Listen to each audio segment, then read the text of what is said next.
आजच्या काळात वजन कमी करण्यासाठी लोक अनेक उपाय करताना आपण पाहतो. जिम असेल, डाएट असेल, असे वेगवेगळे उपाय लोक नेहमीच करत राहतात. आणि आजच्या काळात त्यात अ, दर 5 व्यक्तींमागे 1 व्यक्ती हा आपल्याला लठ्ठ दिसून येतो. तर याच्यावर उपाय करण्यासाठी अनेक पद्धती आता सध्या उपलब्ध आहेत बाजारात. पण त्यातही इंजेक्शन देऊन वजन कमी करणारे ही पद्धत सध्या बाजारात उपलब्ध झालेली आहे. तर याच्याबद्दल लोकांना जितकी उत्सुकता आहे, तितकी भीती आहे. तर यावर मार्गदर्शन करण्यासाठी आज आपल्यासोबत आहे डॉक्टर परमेश्वर. डॉक्टर तुमचं स्वागत आहे. नमस्कार. तर या इंजेक्शन पद्धतीबद्दल आम्हाला थोडक्यात माहिती द्याल? काय आहे नक्की किंवा यात काय होतं? तर लठ्ठपणा हा एक खूप कॉमन डिसीज सध्या इंडियामध्ये नव्हे तर जगाच्या पाठीवर सुद्धा आहे. एक सध्याच्या झालेल्या सर्व्हेनुसार भारतामध्ये जवळपास 25% लोकं हे लठ्ठपणामुळे ग्रसित आहेत. तर विचार करा हे एक डिसीज सुद्धा असल्यामुळं आणि लोकांना जाणीव सुद्धा नाही की आपण लठ्ठ आहोत आणि त्याचा इलाज पण आहे. हे बरेच लोकं जे रूरल भागामध्ये राहतात, ग्रामीण भागामध्ये राहतात त्यांना तर माहीतच नसतं. ते म्हणतात की लठ्ठपणा आहे, मी असंच आहे, मी असंच राहू शकतो. तर लोकं काही ट्राय करतात. जसं डाएट म्हणा, एक्सरसाइज म्हणा, ते आपल्याकडून खूप प्रयत्न करतात. पण तरी पण काय होतं, की वजन कमी करणं सोपं आहे. पण त्याला मेंटेन करणं हा सर्वात मोठा प्रॉब्लेम बऱ्याच पेशंटला फेस होत असतं.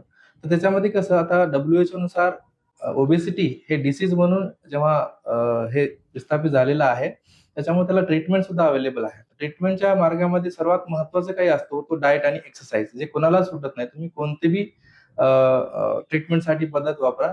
लठ्ठपणासाठी डाएट, एक्सरसाइज हे सर्वातला कंपल्सरी प्रकार आहे. त्याच्यामध्ये बलून थेरपी, बेरियाट्रिक सर्जरी असे प्रकार पण आहेत. त्याच्यामध्ये विशेषतः आता जे सर्वत्र सेलिब्रिटी वगैरे किंवा सोशल मीडियावर आपण बघतो, की वेट लॉसचे इंजेक्शन सुद्धा अवेलेबल आहेत. त्याच्यामध्ये GLP नावाचं एक इंजेक्शन आहे. त्याचे मल्टिपल ब्रँड आहेत. इंटरनॅशनल ब्रँडमध्ये तुमचं मोंजारो सांगा, वेगोवी सांगा. आता इंडियन ब्रँड सुद्धा आलेले आहेत. लठ्ठपणाचे इंजेक्शन हे सध्या मार्केटमध्ये बऱ्याच प्रमाणात चालू आहेत आणि हे एक मेजर पार्ट लठ्ठपणा कमी करण्यासाठी बरेच पेशंट डॉक्टरांकडून इंजेक्शन चालू करत आहेत. तर हे इंजेक्शन घेतल्यानंतर ते कसं काम करतं त्याच्याबद्दल थोडी माहिती? बेसिकली तुम्हाला मी तो इंजेक्शनचा एक माझ्याकडे सॅम्पल आहे, तो दाखवणार आहे. ही एक अशी पेन असते, त्याच्यामध्ये 4 डोस असतात. हे एका महिन्याला 1 पेन घ्यायची असते. याच्यामध्ये कसं असतो, तुम्ही बघत असाल तर इथे लोडेड डोस असतं. तर प्रत्येक कंपनीचा एक पर्टिक्युलर डोस असतो. तर त्या डोसच्या नुसार आपण काय करतो, पेशंटला सांगतो, की हे सुई असते इकडे अशी लावलेली छोटीशी असते. इन्सुलिन सारखं आपल्याला घरच्या घरी घ्यायचा असतो. स्वतःच आपण घरी घेऊ शकता. आपण थोडंसं स्पिरिटनं पोटावर किंवा मांडीवर साफ करून घ्यायचं आणि ह्याला चार्ज करायचं. चार्ज करून सर्व गोष्टी एका व्यवस्थित ठिकाणी आलं तर आपण थोडीशी हवा काढतो याच्यातून. थोडंसं बाहेर गेलो त्याच्यानंतर आपण पूर्ण पुश करतो. त्याच्यावर डोसचा मार्क येतो खाली इथे. डोसचं मार्क आलं किती डोस आहे. सपोज ह्या इंजेक्शनचं 0.25 असा डोस आहे. तर मग आपण ते क्लीन करून असं पिंचमध्ये आपलं पकडायचं आणि पुश करायचा असतो. पुश केल्यानंतर काय हे शरीरामध्ये आपल्या जाणार आणि याचा फायदा काय आहे, हे इंजेक्शन तुमच्या बॉडीमध्ये गेलं, तर हे करतं काय? नेमकं ह्याचं काम काय आहे? नेमकं काम म्हणजे काय? हे माणसाची सर्वात महत्त्वाची प्रॉब्लेम जो असतो, की वजन कमी करायचं म्हटल्यावर भूक कंट्रोल होत नाही. हे इंजेक्शन तेच काम करतं. तुमची भूक खूपच कंट्रोल करणार. तुमचं जेवण आपोआप कमी जाणार. तुमचं इन्सुलिनचं जे असतं प्रॉब्लेम, कारण बेसिकली हा डायबिटीजचं इंजेक्शन आहे. त्याचा सर्वात चांगला फायदा वेट लॉससाठी होतो. इन्सुलिन रेझिस्टन्स ज्या लोकांना आहे, ते इन्सुलिन रेझिस्टन्स याच्यामध्ये इम्प्रूव्ह होतो. आपण जे खाल्लेलं असतं ते आतड्यांमध्ये स्लोली उतरतं. त्याच्यामुळे काय होतं, माणसाला भूक लागतच नाही. लागली तरी थोड्या प्रमाणातच लागते आणि मेजर जे कॅलरीज असतात ते शरीरात खूप कमी जातात. आता कॅलरी कमी गेल्या तर शरीराला जी कॅलरी लागणारे असतात ते फॅटमध्ये जे आपल्या स्टोअर असतात ते यूज केल्या जातात. त्याच्यामुळं एक वेट लॉसचं सुरुवात याच्यामध्ये होत असते. आठवड्याला एकच इंजेक्शन असतो. तुम्ही घरच्या घरी घेऊ शकता. एक पेन जवळपास 1 महिन्यासाठी असते. डॉक्टर हे इंजेक्शन कोणत्या प्रकारचे लोक घेऊ शकतात? कारण आजकाल लहान मुलांमध्ये पण लठ्ठपणा तितक्याच प्रमाणात वाढताना दिसून येतो. तर हे इंजेक्शन त्यांच्यासाठी आहे का? वयोमर्यादा इंजेक्शनसाठी आपण 13 वर्षाच्या नंतर सुद्धा काही स्पेसिफिक मुलांना किंवा जे ओबेसिटीने त्रस्त आहेत त्यांना देऊ शकतो आणि वयाच्या 65 इयर्स म्हणजे 65 वर्षापर्यंत सुद्धा हे इंजेक्शन आपण देऊ शकतो. काही-काही लोकांना आपण 70 इयर्समध्ये सुद्धा इंजेक्शन देत असतो. कारण याचं एक एज लिमिट म्हणजे आपण ग्रॉसली पकडलं तर एक 13 ते 70 वर्षाच्या जे पेशंट आहेत त्यांना आपण इंजेक्शन देतो ज्यांना ओबेसिटीचा किंवा लठ्ठपणाचा प्रॉब्लेम आहे.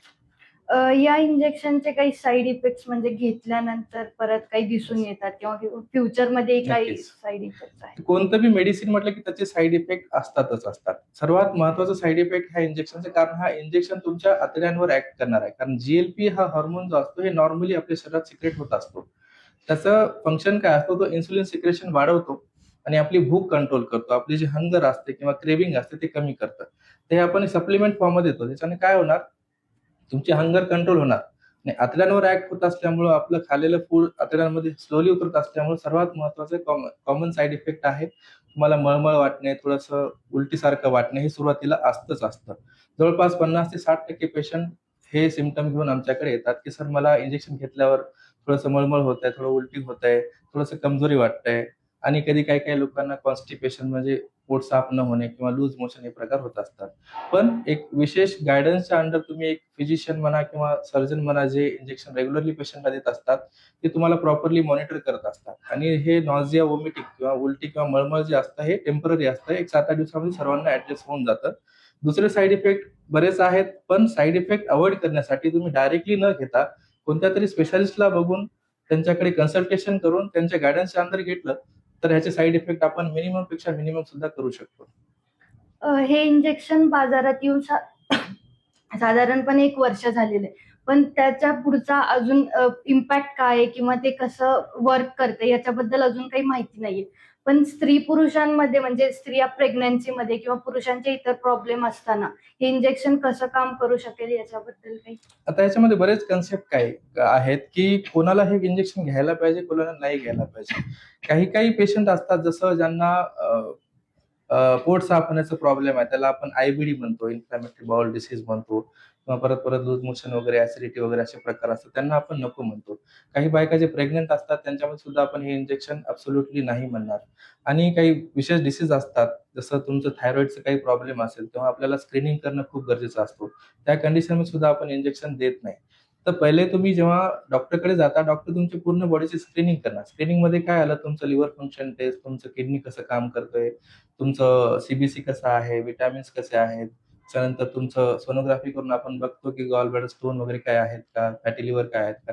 स्क्रीनिंग केल्यानंतर जेव्हा आपण इंजेक्शन चालू करतो, तर साईड इफेक्टचं प्रमाण बऱ्याच प्रमाणामध्ये आपण कंट्रोल करू शकतो. जसं की डायबिटीस असतील किंवा इतर आजारांमध्ये पण ते येस. घेण्याचे डायबिटीज चान्सेस. म्हणा, तुम्हाला किडनीचा प्रॉब्लेम असेल, तुम्हाला हार्टचा प्रॉब्लेम असेल, त्याच्यामध्ये सुद्धा हे इंजेक्शन खूप सेफ आहे. आणि एवढा मोठा डाटा अवेलेबल आहे, वेस्टर्न डाटा आहे, त्याच्यामध्ये काही त्रुटी नसतात. तर किडनीचे पेशंट असो किंवा तुमचं हृदयविकाराचे पेशंट असो, त्यांच्यामध्ये हे मेडिकेशन एकदम सेफ आहे. असं नाही की हे घेतल्यामुळे हृदयविकार होतील किंवा किडनी फेल होणार किंवा लिव्हरचा आजार होणार, असं कुठेच नाहीये. जर समजा एखाद्या व्यक्तीने किंवा पेशंटने इंजेक्शन घेतलं, त्याच्यानंतरचे त्याला कोणते साइड इफेक्ट्स आहेत का किंवा कोणतं प्रिकॉशन त्यांनी घेतलं पाहिजे? सर्वात महत्वाचं प्रिकॉशन काय? इंजेक्शन घेतल्यानंतर सुरुवातीच्या 3-4 दिवस ॲसिडिटी होणं किंवा मळमळ होणं हे नॉर्मल गोष्ट आहे. आता सर्वात महत्वाची गोष्ट, इंजेक्शन घेतल्यावर तर जेवण कमी जाणार. तर तुम्हाला सर्वात एक डायट चार्ट प्रॉपर घेणं गरजेचं आहे. कारण तुम्ही जेवण कमी करताल तर अल्टिमेटली प्रोटीन किंवा तुमचे मल्टीव्हिटॅमिन जे असतात, जी शरीराची गरजेची असते, ती कमी जाणार. ते सर्वात महत्वाचं आहे, की ते सप्लिमेंट तुम्ही घेणं गरजेचं असतं. कारण जेवण कमी जातोय आणि तुमचं प्रोटीन बी कमी जाणार आणि व्हिटॅमिन बी कमी जाणार, तर काय होणार, माणसाला वीकनेस येणार. त्या वीकनेसमुळे काही लोक इंजेक्शन बंद करून सुद्धा टाकतात. तर अंडर द गाईडन्स घेतलं तर खूप फायदा आहे. साइड इफेक्ट पण आपण अव्हॉइड करू शकतो. या सर्व गोष्टी एक सिस्टमॅटिक पद्धतीने मॅनेज करणं गरजेचं आहे. असं नाही की मार्केटमध्ये अवेलेबल आहे, मला कोणत्या बी डॉक्टरने लिहून दिलं मी घेऊन टाकतो, असं नाहीये. दुसरी गोष्ट, वजन कमी करणे, इंजेक्शन हे एक स्टेप आहे, हे काही मॅजिक नाही. दुसरी स्टेप, स्वतःहून आपण एक्सरसाइज वगैरे करणे, थोडंसं गोड खाणं कमी करणे, हे सर्व गोष्टी महत्वाच्या असतात. 10,000 स्टेप चालणे, 10,000 स्टेप चालणं हे एवढं महत्वाचं गरजेचं आहे सर्वांना, जे वजन कमी करायचा प्रयत्न करतात. त्याचं कारण, एक बेसिक कारण आहे. आपल्या शरीरामध्ये सपोज 1 किलो आपल्याला चरबी कमी करायची आहे. 1 किलो चरबीमध्ये 7,700 किलो कॅलरीज असतात. 7,700 किलो कॅलरीज आपल्याला बर्न करण्यासाठी जवळपास 1.5 लाख स्टेप्स म्हणजे पावलं चालावं लागतात. त्याच्यामुळे हा कन्सेप्ट आहे, की तुम्हाला 1 किलो फॅट बर्न करायचा आहे. तर तुम्ही एक 10,000 ते 15,000 स्टेप्स चाला. त्याच्यामुळे तुमचं एक 15 ते 20 दिवसामध्ये एक नॅचरल पद्धतीने सुद्धा 1 किलो फॅट कमी होऊ शकतो. तर एक्सरसाइज, सप्लिमेंट आणि मॉनिटरिंग हे सर्वात महत्वाचा टप्पा जो आहे किंवा गरजेचं फॅक्टर आहे, जे आपण इंजेक्शन त्यांना पण चालू करतो. ही ट्रीटमेंट घेतल्यानंतर ती किती काळासाठी घ्यावी लागते किंवा किती वेळ ती कंटिन्यू करत? तर क्रायटेरिया असा आहे की ज्या लोकांनी डाएट एक्सरसाइज करून ज्यांना वेट कमी होत नाहीये, ज्यांचं BMI 27.5 पेक्षा जास्त आहे किंवा 30च्या आसपास आहे, त्यांना आपण इंजेक्शन हे सजेस्ट करतो. आणि जेव्हा आपण इंजेक्शन चालू करतो, मिनिमम आपण 4 महिन्याची इंजेक्शनचा डोस पेशंटला दिलेला असतो. त्याच्यासोबत एक प्रॉपर डाएट चार्ट आणि फिजिओथेरपी हे प्रकार एक पॅटर्नमध्ये आपल्याला चालू करावं लागतं. तर मिनिमम 3-4 महिने आपण देतच असतो. काही-काही पेशंट असतात ज्यांचं टार्गेट एक 20-25 किलो असेल, तर सुरुवातीला 4 महिन्यामध्येच आपण जवळपास 10 ते 15% वेट लॉसचं टार्गेट ठेवू शकतो. काही-काही लोकांना वाटतं की मला 25% वजन कमी करायचं आहे. तेव्हा आपण हे इंजेक्शन एक 6 महिने किंवा 1 वर्षापर्यंत सुद्धा एक्सटेंड करू शकतो. सर्वात महत्त्वाची गोष्ट एका डॉक्टरच्या गाईडन्सच्या अंडर घेणं खूप गरजेचं आहे. हे सगळं करत असताना म्हणजे पुन्हा वजन वाढण्याचे काही चान्सेस आहेत का? बघा, जगाच्या पाठीवर अशी कोणतीच प्रोसिजर नाहीये, की जे तुम्हाला एका वजनवर फिक्स ठेवू शकते. इंजेक्शन घ्या, वजन कमी होणार. तुम्ही त्या वजनाला मेंटेन करणं गरजेचं आहे. इव्हन मी बेरियाट्रिक सर्जरी सुद्धा करतो. त्याच्यानंतर सुद्धा एक 2-4 वर्षानंतर थोडं वेट गेन होण्याचे चान्सेस असतात. तर वजन कमी करणे आणि त्याला मेंटेन करणे हे एक लाईफ लाँग प्रोसेस आहे. असं नाही, की मी इंजेक्शन घेतले, आता मी कंप्लीटली त्या वजनावर फिक्स असणं असं पॉसिबलच नाहीये. सो डायट, एक्सरसाइज जे सुरुवातीला सांगितलं होतं मी, ते सर्वात महत्त्वाचं फॅक्टर जे सर्वांनी मेंटेन करणं खूप गरजेचं असतं. आता सध्या असं म्हणतात की 2 प्रकारचे इंजेक्शन उपलब्ध आहे. तर त्यामध्ये काय फरक आहे आणि भारतात त्याचा खर्च किती येतो साधारण? जे वेस्टर्नमध्ये 2 वेस्टर्न कंट्रीमध्ये जे इंजेक्शन चालतात, त्याच्यामध्ये एक मोंजारो आहे आणि एक तुमचं वेगोवी किंवा तुमचं सेमाग्लुटाइडचं आहे. त्याला आपण ओझेम्पिक म्हणतो. तर ओझेम्पिक आणि सेमाग्लुटाइड यांचं फंक्शन जे आहे GLP-1 एनालॉग आहे. म्हणजे एकाच हार्मोनला कंट्रोल करतात. दुसरा एक इंजेक्शन आहे मोंजारो. तो आहे टिर्झापेप्टाइड. सिंथेटिक मॉलिक्यूल आहे. तो GIP नावाचा सुद्धा हार्मोन कंट्रोल करतो. GLP आणि GIP ह्याच्या कॉम्बिनेशनमध्ये मोंजारो हे इंजेक्शन चालू केल्यावर वेट लॉसचं प्रमाण जो आहे, ओझेम्पिक या इंजेक्शनपेक्षा थोडं जास्त आहे. तर हे 2 प्रकार आहेत आणि आता इंडियामध्ये त्यांची पेटन्सी खतम झाल्यामुळं इंडियन कंपनी सुद्धा एक स्वस्तामध्ये एक म्हणजे इंजेक्शन प्रोव्हाईड केलेलं आहे. ते 4,000 किंवा 3,000 पर मंथमध्ये सुद्धा आपल्याला अवेलेबल आहे. जे बाहेरचे इंजेक्शन आहेत, ते जवळपास 10,000 ते 15,000 खर्च पर मंथचा आहे. पण त्यांचा डेटा जो आहे, त्यांनी जे सायंटिफिक एव्हिडन्स प्रेझेंट केलेला आहे, तो खूप सॉलिड आहे. इंडियन डेटा आणखी तेवढं हे नाहीये आपल्याकडे की ट्रस्ट करायसारखं. तर मी युजुअली आमच्याकडे जे पण पेशंट येतात, त्यांना आपण सांगतो की आपण ह्या दोघांपैकी चूज करा जे बाहेरून आलेले आहेत. कारण त्यांचा बऱ्याच दिवसापासून चालू आहे. त्यांचे एक रिसर्च पेपर आहे, जे सर्व काही पब्लिश आहेत. इंडियन डेटामध्ये आणखी आपल्याला इंडियन मेडिकेशनमध्ये आणखीन आपल्याला त्या प्रोग्रेसची गरज आहे. आणखी सायंटिफिक एव्हिडन्सची गरज आहे. तर प्रिफरन्स पैशाचा प्रॉब्लेम असेल किंवा आपल्याला अफोर्डेबल नसेल, तर आपण इंडियन मेडिकेशन सुद्धा चालू करू शकतो, जे स्वस्त पण असतात. पण तरी साधारण खर्च किती येतो? जसं इंडियन इंजेक्शन जे आहेत सध्या अवेलेबल मल्टिपल ब्रँड्स आहेत. त्याची किंमत 3,000 ते 4,000 पर मंथ तुम्हाला खर्च लागू शकतो आणि वेस्टर्न 10,000 ते 15,000 पर मंथ. तर हे कॉस्टिंग जे आहे व्हॅरी करतं. तुम्ही कोणत्या कंपनीचं इंजेक्शन चालू करताय त्याच्या हिशोबानं हे ग्रॉसली सांगता येईल आपल्याला. आता लोकांमध्ये म्हणजे हे पण दिसून येतं की इंजेक्शन तुम्ही ट्रीटमेंट दिलेल्या लोकांमध्ये त्याचे कसे परिणाम दिसून आले? आता माझ्याकडे रिसेंटलीच फॉलोअपसाठी एक पेशंट आली होती. तिला मी मोंजारो नावाचं इंजेक्शन चालू केलं होतं. जवळपास आज 3 महिने झालेले आहेत. तिचं 9 किलो वजन कमी झालेलं आहे आणि ती सर्वात बेसिक त्या 9 किलो सोबत त्यांनी एक्सरसाइज त्याला मी जिम ट्रेनर लावून सुद्धा एक्सरसाइज करायला सांगितलं होतं. त्याच्यामुळे त्यांना साइड इफेक्ट हे प्रकार मला तरी त्या पेशंटमध्ये दिसलेले नाहीयेत. तर प्रत्येक पेशंटचं मॉनिटरिंग हे खूप गरजेचं आहे. दुसरे काही पेशंट माझ्याकडे होते, जसं एक पेशंट होतं ज्यांना पीसीओडीचा प्रॉब्लेम होता. एक लठ्ठपणामुळं काही बायकांमध्ये पीसीओडी नावाचा प्रकार आहे. त्याच्यामध्ये वजन पण वाढलेलं असतं आणि आपली मेन्स्ट्रुअल सायकल, माहवारी त्याला म्हणतो आपण, ती इरेग्युलर असते. तर गायनेकॉलॉजिस्ट काय म्हणतात लेडीज स्पेशालिस्ट, की तुम्ही वजन कमी करा. जेव्हा माझ्याकडे ही पेशंट आली होती, तिला आज जवळपास 4 महिने झालेले आहेत. ती 84 किलोवरून आता ती 70 किलोवर आहे 4 महिन्यामध्ये. आणि तिचं पीसीओडीचं प्रमाण जो आहे बऱ्याच प्रमाणात कमी झालेलं आहे. सुरुवातीची सायकल तिची 3 महिने, 4 महिने अशा कालांतर येत होती. आता ती सायकल पर मंथ प्रॉपरली येत आहे. तर फायदा असा आहे, की पीसीओडी हे प्रकार सुद्धा याच्यामध्ये ओबेसिटीच्या प्रमाणामध्ये कमी होऊ शकतो. काही पेशंट असे असतात जे ज्यांना गुडघ्यांचा त्रास होतो, वजन जास्त असल्यामुळे. तर आपलं कसं ह्याच्याने वजन कमी झाल्यावर गुडघ्यांचं प्रेशर सुद्धा खूप कमी होतं. 4 किलो वजन तुम्ही जरी कमी केलं, तर तुमचं 16% गुडघ्यांवरचा ताण कमी होतो. तर ज्या लोकांना चालणं-फिरणं खूपच इम्पॉसिबल आहे. काही असतात, की आता गुडघ्यांचा त्रास आहे, चालायचं कसं? डॉक्टर तुम्हाला म्हणतो 10,000 स्टेप चाला, 15,000 स्टेप चाला. त्या सिच्युएशनमध्ये चालणं पॉसिबल नसेल, तर आपण इंजेक्शनचं पण ऑप्शन ह्या पेशंटला देऊ शकतो. जेणेकरून फ्युचरमध्ये जे तुमचे नी रिप्लेसमेंटचे किंवा हिप रिप्लेसमेंटचे सर्जरी लागते ते आपण अवॉइड सुद्धा करू शकतो ह्या पद्धतीने. प्रेग्नन्सी किंवा बेबी कन्सीव्ह करताना याच्यावर पर्टिक्युलरली काही परिणाम दिसून येतो का? जेव्हा आपण इंजेक्शन चालू करतो, आपल्याला सर्वात महत्त्वाची गोष्ट बायकांमध्ये प्रेग्नन्सी रूल आउट करणं गरजेचे असते. कारण प्रेग्नन्सी असेल किंवा ब्रेस्ट फीडिंग असेल, तर आपण इंजेक्शन सजेस्ट करत नाही.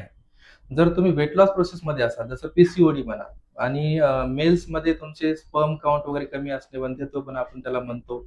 ओबेसिटीमुळे तुमचे टेस्टोस्टेरॉन नावाचा हार्मोन सुद्धा कमी होत असतो. तर त्या सिच्युएशनमध्ये हे मेडिकेशन एक मॅजिक सारखं काम करू शकते. तुमचं पीसीओडीचं प्रमाण पण कमी होईल आणि लठ्ठपणा कमी झाल्यामुळे तुमचं स्पर्मचं काउंट वगैरे सुद्धा बेटर होऊ शकतो. तर हे जास्त फायद्याचं आहे. पण प्रेग्नन्सी आणि ब्रेस्ट फीडिंग ह्याच्यामध्ये इंजेक्शन चालू न करणे हे वाईज डिसिजन आहे. आपण सजेस्ट सुद्धा करत नाही त्यांना. डॉक्टर, तुम्ही इंजेक्शन बद्दलचा खर्च सांगितला, पण ओव्हरऑल जे सप्लिमेंट्स लागतात किंवा इतरही काही गोष्टी यात आहेत, त्याचा ओव्हरऑल खर्च साधारण किती येतो किंवा हे पॅकेज कसं मिळेल Yes. आहे? जसं मी सांगितलं तुम्हाला, इंजेक्शन तुम्ही इंडियन ब्रँडचे यूज केले तर एक 4,000च्या ॲव्हरेज खर्च असतो पर मंथचा आणि वेस्टर्न ब्रँड 10 ते 15,000चा खर्च असतो. त्याच्यानंतर जसं मी बोललेलं आहे, की एक डायटिशियनची पण गरज पडत असते आणि तुम्हाला काही सप्लिमेंट सुद्धा लागतात. तर सप्लिमेंट आपण जर विचार केला तर आपल्याला मल्टीव्हिटॅमिन टॅबलेट, एखादं प्रोटीन सप्लिमेंट, एखादी कॅल्शियमची टॅबलेट हे गरजेचे असतात. त्याचा खर्च एक 1,500 ते 2,000 पर मंथ असू शकतो आणि तुम्हाला डायटिशियन जर प्रॉपर प्रायव्हेटली हायर करायचे असेल, ते पण एक 1,500-2,000 सुद्धा चार्ज करू शकतात. पण तुम्ही कोणत्या हॉस्पिटलला जाऊन गेले असेल तर त्यांचं एक पॅकेजच असतो. प्रत्येक हॉस्पिटलचं पॅकेज वेगळं असतं. तुम्ही तिकडे जाऊन भेटा. तुमच्या स्पेशालिस्टला तुम्ही डिस्कस करा. काही-काही लोकं हॉस्पिटल डाएट चार्ट फ्री सुद्धा प्रोव्हाईड करू शकतात आणि डाएट चार्ट आजकाल तुम्ही जर ChatGPTवर सुद्धा टाकलं ना, ते लगेच तुम्हाला बनवून देतात कस्टमाइज. तुम्ही टाका की मी मराठी आहे, मी नॉन-व्हेज खातो, मी व्हेज खातो. मला डॉक्टरांनी सांगितलं की 600 ते 1,000 किलो कॅलरीज पाहिजे आणि मला प्रोटीन जवळपास 60 ग्राम पाहिजे. मग तो लगेच तुमचं 2 मिनिटात चार्ट सुद्धा बनू शकतो. पण तरी तुम्हाला कस्टमाइज पाहिजे असेल तर मल्टिपल डायटिशियन प्रत्येक ठिकाणी अवेलेबल आहेत. पुण्यामध्ये किंवा सर्वत्रच अवेलेबल आहेत. ते पण तुम्ही पर्सनली हायर करू शकता. बॉलिवूडचे काही कलाकार आहेत ज्यांनी या इंजेक्शन थेरपी किंवा ट्रीटमेंटचा वापर करून वजन कमी केलेलं दिसतं, पण जनरली लोक याबद्दल बोलताना पण दिसत नाही. तर मग याचा काही परिणाम असा दिसून येतो का, की एजिंग होतंय किंवा केस गळती वाढते याच्याबद्दल? हे खूप महत्वाचं क्वेश्चन आहे. तर सर्वात महत्त्वाचं मी सुरुवातीला सांगितलेलं आहे, की तुम्हाला एक सिस्टमॅटिक पद्धतीने हे ट्रीटमेंट चालू करायची असते. जसं सांगितलं, की इंजेक्शन घेतलं, आता माझं वजन कमी होत राहील. तर हे तेवढं सोपं नाहीये. कारण इंजेक्शन सोबत तुम्हाला मसल ट्रेनिंग खूप गरजेची आहे. कारण फॅट लॉस सोबत तुमचं मसल लॉस सुद्धा तेवढंच फास्ट होऊ शकतो. जर तुम्ही प्रोटीन खाणारच नाही आणि तुमच्या मसलला जर तुम्ही स्ट्रेंथ देणार नाही, तर ऑब्व्हियसली ते मसल सुद्धा कमी होणार. त्याच्यामुळे तुमचं ते ऑझेम्पिक फेस नावाचा एक प्रकार आहे. जसं करण जोहरचं नाव तर नाही घेता येणार. त्यांचा फेस असा दिसतोय, की तुमचे सुकून गेलेत एकदम व्हॅम्पायर टाइपचे. त्याचं रिझन काय आहे? ते एक्सरसाइज वगैरे कमी असणे, सप्लिमेंट वगैरे कमी असणे आणि वेट लॉस खूप फास्ट होणे. आपल्याला वेट लॉस खूप फास्ट करायचं नाहीये. 3-4 किलोज पर मंथ आपण टार्गेट केलं, त्याच्याने काय तो मसल ग्रोथ आणि ते फायबर्स जे असतात ते स्ट्रॉंग राहतात. एक्सरसाइज करणं खूप गरजेचं आहे. डाएट करणं खूप गरजेचं आहे. इंजेक्शन फक्त एकच स्टेप आहे. फक्त इंजेक्शनच्या भरोश्यावर जे लोकं असतात आणि प्रथिने म्हणजे प्रोटीन वगैरे घेत नसतात, त्या सिच्युएशनमध्ये तुमचं मसल लॉस झाल्यामुळे तुमचा तो मंकी फेस म्हणा किंवा स्किन तुमची थोडंसं शॅगिंग वगैरे होणं किंवा रिंकल्स वाटणं हे दिसतं बऱ्याच पेशंटमध्ये. पण मॉनिटरिंग आणि प्रॉपर तुम्हाला गाईडन्स हे जर तुम्ही प्रॉपरली घेतलेलं असेल, तर ह्या गोष्टी तुम्ही अव्हॉइड करू शकता. जर लोकांमध्ये ब्लड प्रेशरचं प्रमाणही तितक्याच प्रमाणात दिसून येतं, तर अशा वेळी ते लोक या ट्रीटमेंटचा उपयोग करून घेऊ शकतात का? ब्लड प्रेशर बऱ्याच वेळेस तुमच्या लठ्ठपणासोबत सुद्धा हँड इन हँड चालू असतो. ब्लड प्रेशर असो किंवा तुम्हाला कार्डियाक डिसीज असो म्हणजे हार्टचा डिसीज असो, ही मेडिकेशन खूप सेफ आहे. असं कुठेच नाहीये की ब्लड प्रेशर असल्यामुळे तुम्ही गोळी नाही घेऊ शकत, असं काहीच प्रकार नाहीये. दुसरी गोष्ट हेअर लॉस, काही लोकं याच्यामध्ये वाटतं की हेअर लॉस सुद्धा होतं. हेअर लॉस का होतं? जेव्हा तुमचं वजन कमी होतं ना, बॉडीमध्ये बऱ्याच प्रकारचे चेंजेस होत असतात. तुमचं मेटाबॉलिझम ॲडजस्ट होतंय, तुम्हाला व्हिटॅमिन जात नाही, तुमचं प्रोटीन कमी जात नाही किंवा तुम्ही सप्लिमेंट प्रॉपरली घेत नसेल, त्यावेळेस हेअर लॉस हा होऊ शकतो. पण हा हेअर लॉस टेम्पररी असतो. ज्या फेजमध्ये तुमचं वेट लॉस होतं, बॉडीमध्ये बराच स्ट्रेस चालू असतो आणि स्ट्रेसमध्ये केस पडतात हे आपल्याला माहीतच आहे. इंजेक्शनमध्ये बॉडीमध्ये बरंच काही चाललं असतं, त्याच्यामुळे तुम्ही सप्लिमेंट घेणं, त्याच्यासोबत मॉनिटर करणं हे गरजेचं आहे. तुम्ही ते केलं तर तुमचे हेअर लॉस होणार नाही आणि झालं तरी हे टेम्पररी आहे. ते रिगेन म्हणजे परत त्याची ग्रोथ होऊ शकते. जर लोकांना तुमच्याकडे संपर्क साधायचा असेल तर तो कसा साधता? माझं treatment? क्लिनिक खराडीमध्ये आहे पॅराफिट नावाने, आणि मी नोबल हॉस्पिटल आणि हिलिंग अँड हॉस्पिटलमध्ये हेड ऑफ द डिपार्टमेंट आहे ओबेसिटी स्पेशालिस्ट म्हणून. माझा नंबर मी तुम्हाला शेअर करणार आहे. तुम्ही त्या नंबरवर कॉन्टॅक्ट करू शकता. तुम्हाला एक प्रॉपर गाईडन्स वेट लॉससाठी घेणं गरजेचं आहे. स्वतःला ब्लेम करून फायदा नाहीये, कारण ओबेसिटी फक्त एकच फॅक्टरनी डिसाईड करत नाही की आपण खातोय किंवा सुस्त आहोत, हे नाही. मल्टिपल हॉर्मोन्स असतात. त्याच्यामुळं लठ्ठपणा हा कमी होतच नाही, बॉडी रेजिस्ट करत असते. त्याच्यामुळे याला न्यूरो हॉर्मोनल डिसीज म्हणलं जातं. न्यूरो म्हणजे ब्रेन आणि तुमचे गटचे हार्मोन, हे दोन्ही मिळून तुमचं ओबेसिटी कंट्रोल करत असतात.